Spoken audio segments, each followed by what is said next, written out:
লাগে তুড়া হাতের পাল্লা থাকে যদি সিটি গলে চেন দিয়ে যাবে। পেশায় বাদাম বিক্রেতা, ক্রেতা টানতে গলায় সুর তোলেন কাঁচা বাদামের। তার এই গান ঝড় তোলে নেট মাধ্যমে। চোখের পলকে ইন্টারনেট সেন্সেশন হয়ে ওঠেন কাঁচা বাদাম খ্যাত ভুবন বাদ্যকর। সুদিন ফেরে গায়কের অভাবের সংসারে, কিন্তু তার সেই সুখ বেশি দিন রইল না।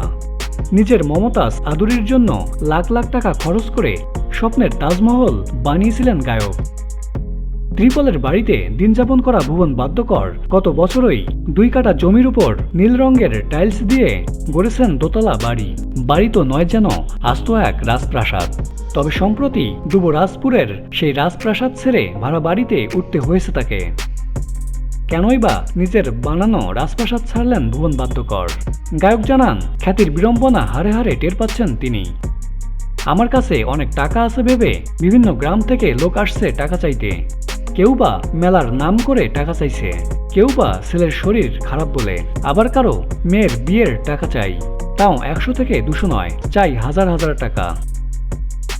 ভোগান্তির শেষ নয় এখানেই।